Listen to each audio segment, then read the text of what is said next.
traveling through a platform of sound and only sound of the ear, a journey into a nostalgic land whose movies are that of a B nature. There's a neon sign up ahead. You're pulling into the drive-in double feature. Hello and welcome to Drive and Double Feature Podcast. I'm Nathan. I'm Ryan. This is the podcast where we talk about 2 movies a week.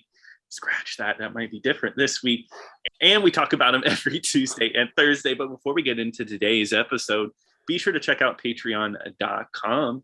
That's a fun little dimension, right? Is that what we should call it? It's a fun little dimension full of us complaining about each other's movie tastes. It's kind of insane over there. So definitely check that out. You'll help support the show for $5 a month. But getting into today's episode, I also really quickly got to thank you, Ryan, for that very awesome intro. As hinted in at the end of last week's episode, guess what? We're out of the drive-in, or we're at the drive-in and they're showing movies on a big screen. But who would want to watch TV on a big screen? Come on. Said no one ever. Said no one ever.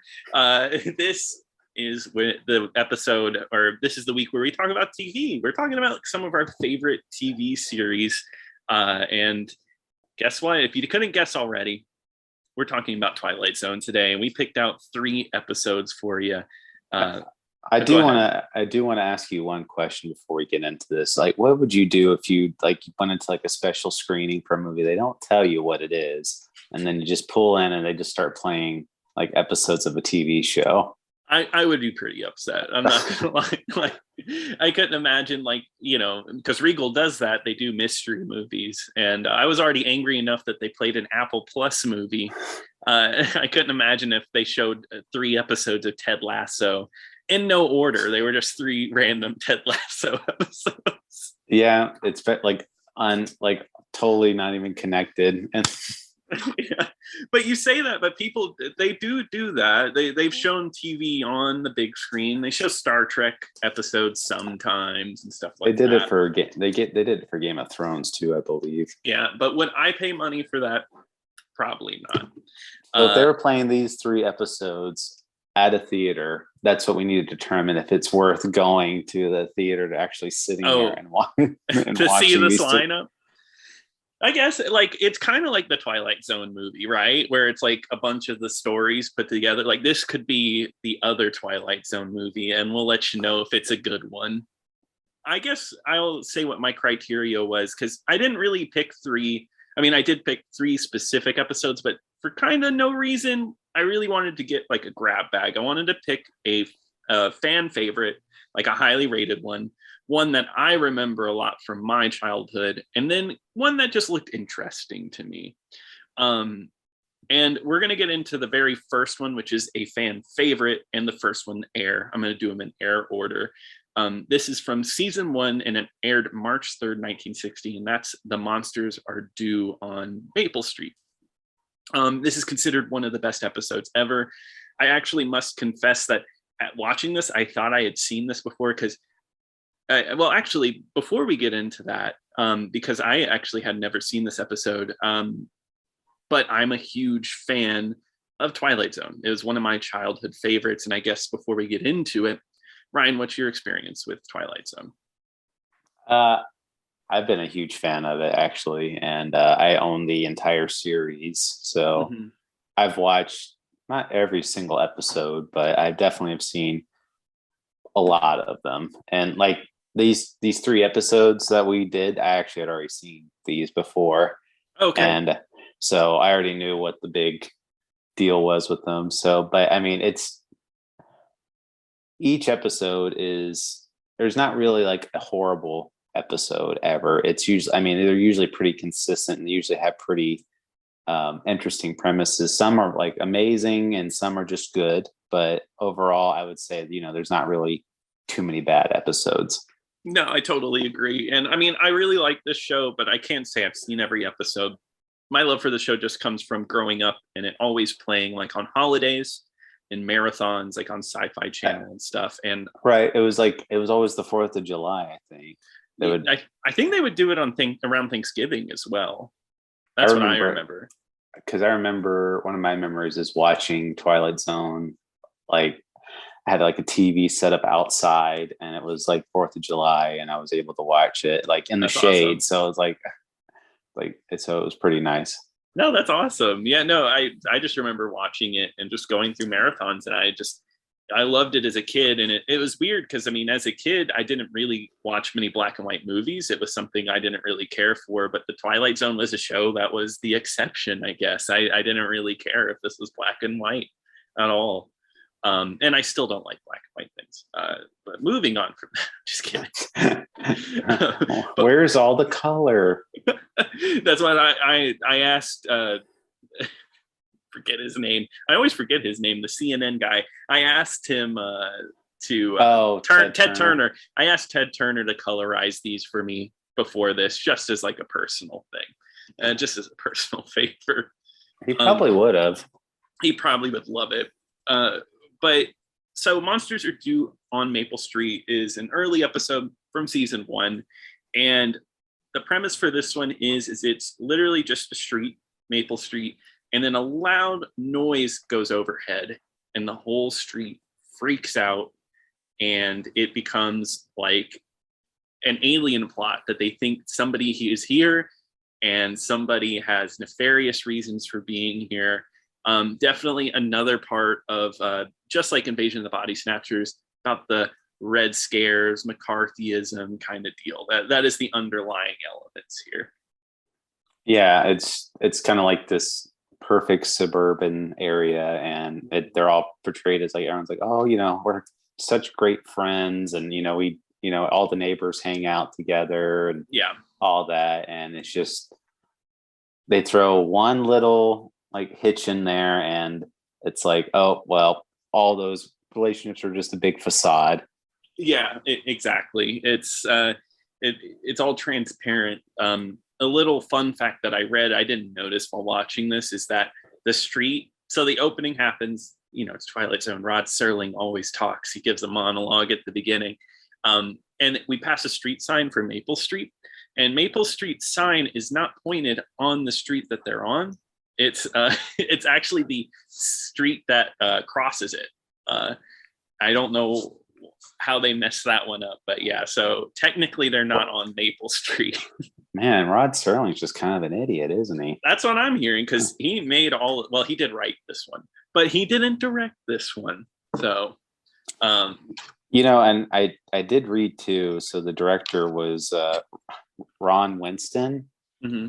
and he was like not even 30 when he directed this episode. He was like, I think he was 28 or something like that. Nice, that's awesome. So it's like, oh wow, like young upstart director directs like one of the best TV series episodes. Yeah, because this one is like beloved. This one is considered like one of the best, and I think it shows. Like I do think this is a really solid episode. I think it captures a lot of what's fun about Twilight Zone, and I do want to say that we're going to give out spoilers for these. This is very old television we're talking about it, but if you're interested, definitely check them out. But it has everything you want. It has like the thrills, kind of like the human dialogues, and then that fun twist ending. It has it all. But there's just something young M. Night Shyamalan is just watching Twilight Zone, just salivating. Look at all those twists, rubbing his hands together like, oh, I'm gonna steal this one day. And that's how we got Signs, right? But it's God, I had something to say. Well, something that does help this one is I really think the cast here is really good. Actually, my favorite person of this bunch is a returning actor, Jack Weston, who we talked about in Gator. He's in Gator, who plays he's like the big guy, and he's the instigator of the bunch. So what happens is they let this kid tell them that aliens passed over. Like they're all like, what happened? All the electronics are out, and this kid's like, it was them. It was the aliens. The aliens came and did it. I'm telling you. And then everybody believes this kid pretty fast, except for our main protagonist. Yeah, well, it's because they're like, well, we should probably go over to the next street or go contact the police to see if if anyone else is suffering the same fate. And the Mhm. kid's like, don't do it. They don't want you to leave. And they're just like, okay, I guess we're just they don't even attempt to leave, which there was nothing really holding them back. I mean, there wasn't. They could have just walked. I mean, there was these little instances where like all the power would go out and none of the cars would work, and then all of a sudden one of the neighbors' cars would start working, and they're like, hey, wait a minute. And Something's wrong here. because the little boy had said that it was aliens basically that was doing this, and that the alien was going to come down and be disguised as one of the humans. So that's why everybody was kind of like, ooh, which one of us is the alien? Yeah, and then it becomes this big fight. And then the guy I was talking about from earlier, Jack Weston, he's like just the big instigator. Like every person, he's like, oh, you are the alien. Like anybody talks up, anybody speaks up, he's the one that's like, you're it. And he does it so well because it's like slightly funny in a way, but it's very convincing. I do like so the first guy they suspect as being an alien is his car comes on, and then everyone's like, you know what, there was always something strange about you, and it just like all this like dirty laundry starts coming out. And the guy was like one of the wives was like, like I can't sleep at night, and I go out there and sometimes he's just looking at the sky at like 3 a.m. What the hell's the deal with that? And everyone's like, oh my god, he looks at the stars, and he's like, I just have trouble sleeping. I know. I felt so bad for him because he's just like, I have insomnia, I can't sleep. And then they're just like, oh no, that's weird, you can't sleep, what the hell? Or like, even though the woman's pretty much admitted to having the same problem. Yeah. And then a little bit later, there's a guy who works on a radio, like a ham radio in the basement. And they're like, we haven't seen the radio. Who are you talking to on that thing, huh? Let me look at that. They're like, your wife says you're downstairs for hours working on this radio. What's the deal with that radio, huh? Like, it's just a ham radio. You can see it. And the guy's like, no, don't show him the radio. I love it. He has to prove the point that no, nobody's going to like win here. But I do like that. So there's kind of multiple twists in this one. I mean, of course, there's the main important one, but I actually really like the twist that somebody comes walking very slowly back to the street, and he actually gets shot. It like gets to a head to the point where he gets shot by the guy who keeps blaming everybody, and that's kind of a big moment because like everybody's just kind of like, okay, maybe we took this just too far. Yeah, the guy's dead, and he's just like, any one of you would have done it. It's like, you can't blame me for this. It could have been anybody. And then he runs back to his house, and everyone's like beating on him and like throwing rocks at him. And then all of a sudden he's like, it was the kid. It was the kid the whole time. See? And everyone's like, he's just a little boy. He's just a little boy. And they're gathering around him. It's great. It feels like this would be an episode like prime for like parody in The Simpsons or something. I wouldn't be surprised if it happened already. But within the context of the show, 1960, they were filming something like this. It's kind of daring to put something like this on TV, in my opinion. Yeah, I mean, this one's like, the characters, the one gets shot dead, and then another one gets his head split open and starts bleeding. So I would say for the time it'd be pretty shocking. I guess, there was like shoot 'em up shows on TV at that point, but still, it's like it's parodying, like you said, McCarthyism. So it was kind of trying to make a statement, I believe. Yeah, it's pushing the envelope a little bit, but bring it all together. It has to have a nice little goofy twist, and I love this one. Camera pans back. There's two aliens.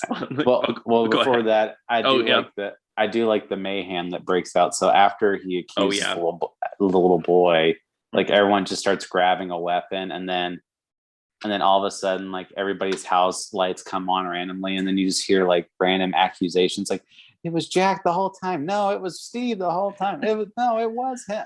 They just start doing that, and like you could just see people like grabbing a gun or like a pipe or a brick, and it's just, and then like you said, when it starts panning back, you just hear all this noise, this commotion. Yeah, it's like the whole town's gone to hell, and then there's two aliens up there, and they're like, yes, this is how we get rid of the humans. We make them turn on themselves. And it's like, oh, it was an alien invasion the whole time, but they were forcing the humans to kill each other. They said it's just a prank, bro. Yeah, yeah, exactly, and just a little social experiment. Yeah, it was a social experiment. I think the aliens did no wrong here. I think they should be acquitted of their crimes. Just doing a bit of trolling. Yeah, a little. We do a little trolling around here. But they do make the point. So when they say that, they're like, "Oh, it's like, so this town is no different from any other." He's like, "No, we've done this experiment, and every single time it happens this way. Maple Street is no different from any other street in America." Boom, boom, boom. Like big reveal. They walk up into their UFO and they fly away, and it's fun. This is a good episode. It's just like, I don't know, it's fun, it's tense. I love McCarthyism, like this stuff, especially when everybody's just terrified. It's a good episode of TV. It really is. Yeah, I enjoy it. I mean, I would just think, I mean, like now, you and I have like this modern context where we are used to seeing twists at this point, but can you imagine like just watching that, your head would just like explode, probably like, huh? I know, right? Back in the day, like, God, I couldn't even imagine. Did you know this was remade actually for the 2000s Twilight Zone? Did John Landis direct that one? John Landis did not, at least that I know of. But they did change the twist. Do you want to know what the twist is for that one? Sure, go ahead. You sure? All right. Yeah, tell me. Okay, so it's basically the same thing, except instead of aliens, it's the US government doing it, and they're blaming it on terrorists. Very topical for the times. Jesus. When did that come out? Like 2002 or something? It was like I think 03, 04, something like that. Yeah, so we're so edgy. We're really pushing it now. I don't know. I guess that's like, I don't know, in the 60s doing something like this is like very subversive, and then it's not that crazy. Well, I do like it. It's a good episode, and I think it does stand the test of time. I do think so too. It was a good one to start with. So let's move on into the second episode that we picked. This one, it goes to season 3. It aired January 5th, 1962, and that's Nothing in the Dark. This is the one that I picked just for fun. I knew Robert Redford was in this one. That was my main reason for picking this. And then this is also just reading just notes. I mean, my sources are IMDb and Wikipedia, so God forbid if I'm wrong. But busting out the true facts. Yes, yeah. But I did read that CBS does claim that this is the most rewatched and re-aired episode of Twilight Zone. Is it though? I don't think so, because I never saw this one, so I don't know how true that is. Maybe like back when it was just on CBS, but I doubt this gets too many replays on Sci-Fi. No, and I get like maybe why it was replayed back then, because it is a very tame melodrama type Twilight Zone episode. So sometimes we have Twilight Zone episodes that don't really go for the hardcore sci-fi twist. This one's more, I guess, personal, a little more emotional. So this one's really simple. It's just about a woman who lives in like a rundown building, and she's so terrified to open the door because she's scared that she's going to let death in and get her. It's one setting, one place. I can't say that I really liked this one, actually. I didn't love it. No, I mean, since it's the Twilight Zone, you already know there's going to be some type of twist, and it's pretty easy to like call out what it's going to be, but it's not the greatest, but it's still, like I said, it's decent. It's not. No. But of the 3 we watched, this is probably the weakest one. Yeah, this is definitely the weakest of the bunch. I totally agree. Yeah, I mean, it's still enjoyable TV, and I Robert Redford's cool in this because I do. There are parts I like. So a police officer dies right in front of her doorstep, played by Robert Redford, and she opens the door and she's like, I can't let you in. I can't call the cops. I can't help you. You're just dying. This man's just dying here. I mean, come to find out, I'll reveal the twist. He's dead the whole time, but just thinking about it for real. Yeah.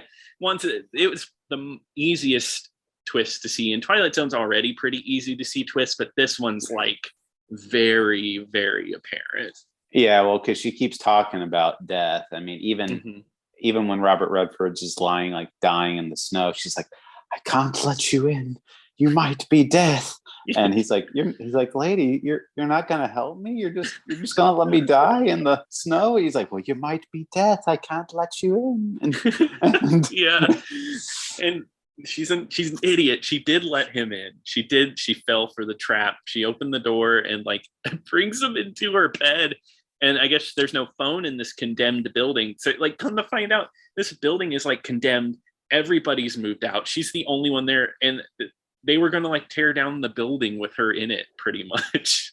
I just wonder. I mean, where does she get like food and like supplies and things like that? Because well, I guess it was the 60s. I guess grocery delivery was a thing back then too, but still, I'm just like, she's an old woman. Where is she getting all this money to pay for all these groceries if she doesn't ever leave the house? Yeah, I don't know what the deal is there. But yeah, that's pretty much it. I mean, it plays on to the end. Like, I'm trying to think what else even happens. Well, I mean, the guy shows up. Yeah, the guy that's part of the construction crew, and the lady, like, he tries to get in, and the lady doesn't let him in. So the guy like bursts through the door and knocks this old woman out. Yeah, and that fall was so silly too. Like, it was a very dramatic fall. So yeah, I mean, like you said, he ended up being death, and I actually do like the ending because I do think it's a well acted moment, and it's like it's a nice like sentimental moment because she's been fearing death this whole time, and like it's going to be a terrible experience. But he's like, "Here, take a look. It's already happened." Yeah, it's like you're already.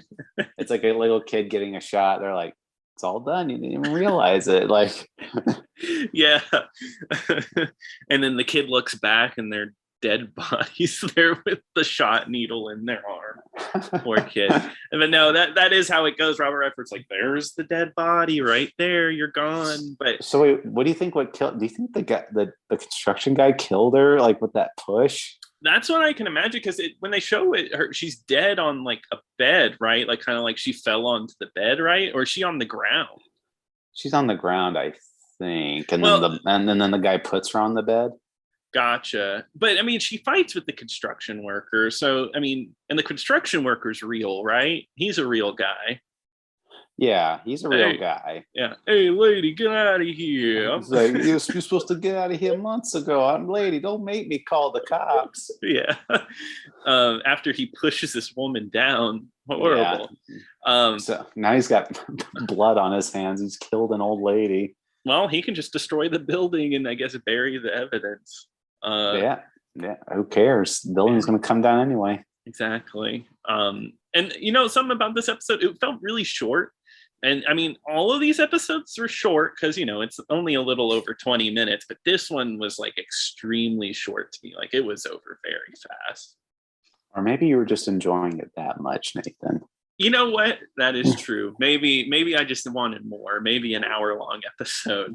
Can you imagine a feature-length episode, like a movie that's like this, and it's just God, one setting. I mean, I feel like you could make it work, but I don't think so. Could you imagine?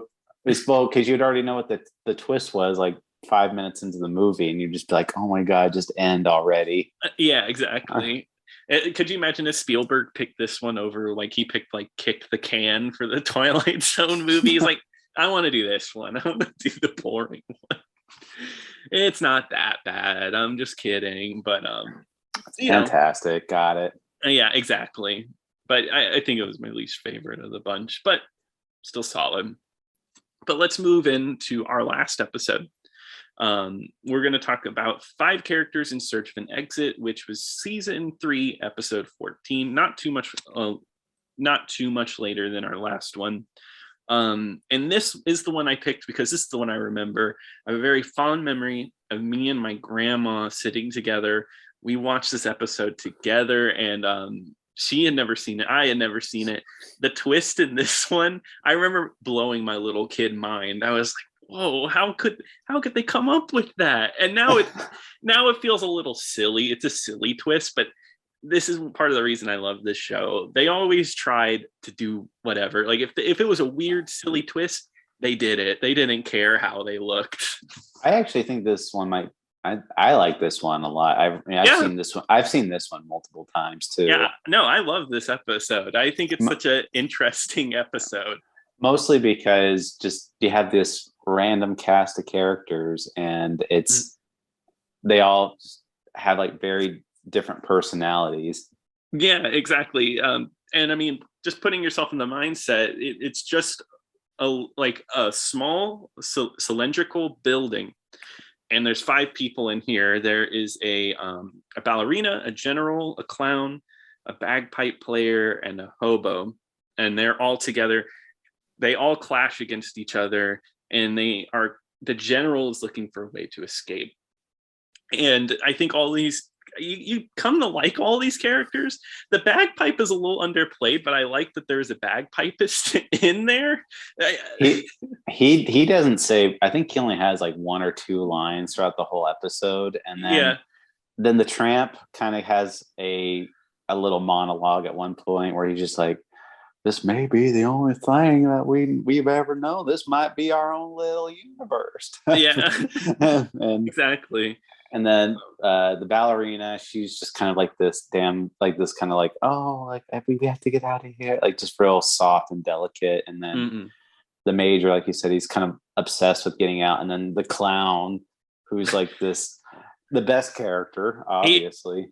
He is. I really love him. I love the way he's acted, and he's the best word to put it is he's an asshole. Like he's like the complete opposite of the general, just like trying to find the worst in everything in a way. The general's very hopeful, and the clown is very like, so how are we gonna do that, idiot? Like, what's your big idea, dummy? Like the whole time. Yeah, but he's got like that real like court jester type of like, yeah. Oh, pray tell, how do you suppose we're going to do that, dear Major? Yeah, which makes it exactly, which makes it come off super sarcastic. Yeah, it's great. No, and it's like that one guy's like, yeah, we could just fling this sword up there and with the rope or something. He's like, oh yes, let's just run to the hardware store. Yeah, and the camera and like definitely the director of this one focused in on this character, because I do think the clown gets even more screen time than our general does, at least with dialogue. Yeah. Well, we didn't even explain the plot yet, really. Oh, no. Oh, yeah, you're right. So I guess the plot really quickly is you wake up, or I should say you watch the general wake up, and he's in a room with 5 other people, and literally it's a room, and none of them remember anything. They're not hungry. They're not thirsty. And they're just stuck here with no way out. And then it's kind of the plot of this one is we try to figure out what's going on and how they're going to escape. And it's a one setting type of episode like our last one. But I do think this one's got a lot more interest behind it. Well, what I was going to say is I think it's funny because the major is very much like, let's get out of here. And they're so defeated. They don't even want to try anything. And if I was a major too, I would be very frustrated because they're just like, oh yeah, we tried banging. And they're like, well, did you try like searching for a panel? Did you like try to like see there's some like a hole somewhere that could be you could poke through and they're like, no. And then he's trying to give them like any type of plan, and they're just like, no, we tried, doesn't work, don't care. Yeah. And he's even like, he's getting to the point where he takes off his shoe and he like slams it. He's like, have you tried taking off your shoe and hitting the wall? And the ballerina is just like, yes, we've done it all. Like, just like we really tried this whole time. I just wonder how he appears. Like, does he just magically appear in front of them? Like, how do they see this general show up? Well, I mean, that would kind of go into the twist, but I'm assuming that he was a recent cast off, so to speak. Yes, but yeah. Well, I guess might as well just reveal the twist to this one, right? Yeah, I mean, you're going to anyway. Yeah, I think it's a really interesting twist. So, come to find out, this is a donation bin for like a Toys for Tots kind of drive, like the thing you dump toys in, and they're all action figures and action figures and dolls in this donation bin. It's so wild. I remember being a kid and just being like, what? Why? How did they come up with this? It's really interesting, even though they are castaway toys, because who would want to play with some of these? Like, oh yeah, I got the bagpipe one here. Well, you see, that's what I remember what the twist was. I remember that they were toys. Mm-hmm. I do remember that, but I couldn't remember. I thought it was like in a boys' playroom or something like that at first. Yeah. Like kind of like Toy Story. But then when I was watching this again, I was like, what kid would want these 5 specific toys? Yeah. Like, what could you do? Like, even like if I was like 6 years old and they gave me a clown, an army major, a ballerina, bagpipe player, and a hobo, I don't know what I would do. Yeah, it reminds me of a good friend who had a Quasimodo toy, and I just remember thinking that was the funniest thing. Like, who would want to play with a Quasimodo toy? It's I had that. You did? Wait, is it the one with the little finger pup? Like you put like your fingers in his back and it moves his arms? I don't know because he just told me he had a Quasimodo toy, so I just thought that was the funniest thing. So you had a Quasimodo toy? I did, yeah. Well, I think what it was is Burger King was doing a promotion and they were giving out like that type of stuff. Oh, gotcha. Okay, that's a different story. But I mean, I did have that, yeah. The hobo came from the Taco Bell, I think. The hobo action. Yeah, you get the bagpipe player from KFC. Yeah, they're all like the fast food action figures. Get the ballerina from Popeyes. You think so? You think that would be the Popeyes one? I think so. Yeah, I could see it. Maybe like Subway or something like that. Like one of the places that has like the crappier toys. I really like the way it's revealed too, because they actually do make it out. And one of the more interesting scenes, they actually do it twice. They all stack on top of each other and try to stretch their way up and out. And he actually does the sword trick to fall out. And the way he sits on the lid, he falls down and he lands head first into snow. And it's like, okay, what's going on here? And then, then you get your reveal. It's a good moment. I do like it, and you find out it's a charity drive, like you said, and then it's a little girl. It's like, oh, can I take this toy? And they're like, no, put it back in the bin. Uh-huh. And the next scene, like the parting shot, it's just them holding hands as dolls. Mm-hmm. Yeah, and I do want to mention this really quickly. When they're all standing on top of each other, the Scottish man wearing a kilt is I wasn't going to bring that up, so I'm glad you did. Okay, yeah, he's the third one up. So there's definitely multiple people looking up his kilt. But they should have panned up the kilt so that way you could see he wasn't anatomically correct. That's what I was going to say. They should have realized what was going on then. That would have been the big reveal. You got nothing down there, buddy. You know. But no, and I love the ending shot of all the dolls together, because they actually, reading up on this, they actually got those dolls specially made to look exactly like them. So those are just actual real dolls that look like these people laying down at the bottom. So very cool final shot. I wonder where those dolls are today. I don't know. Do you think the actors stole them, or they're probably in a museum? The guy who played the clown definitely stole all of them. I could see it. But yeah, I think that wraps it up for our 3 Twilight Zone episodes. Would you go see this in a movie theater, Ryan? No, but I would watch all 3 of these episodes again at home. Yes, they are all good episodes. I do think My favorite is Five Characters in Search of an Exit, and then my least favorite is Nothing in the Dark. But all of them are solid episodes. They're all three of them are very watchable, and I recommend it. Like I said, it's 20 minutes. They're very easy watches. So I you know what? Just throw it on. You probably watch some other stuff you don't like, so put this one on. You'll probably like it. Yeah, right. But perfect. I think that wraps it up for today. But what are we going to be talking about on Thursday, Ryan? Well, my ghouls, we're going to be talking about the Tales from the Crypt. But yes, Nathan, we're going to be talking about the Tales from the Crypt. And all these episodes are going to be available on YouTube, totally free. And the three I'll go ahead and give to you are Cutting Cards, Split Personality, and Yellow.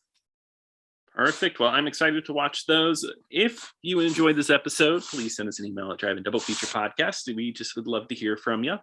Also, be sure to follow us at DIDFpod. But until next time. Until next time.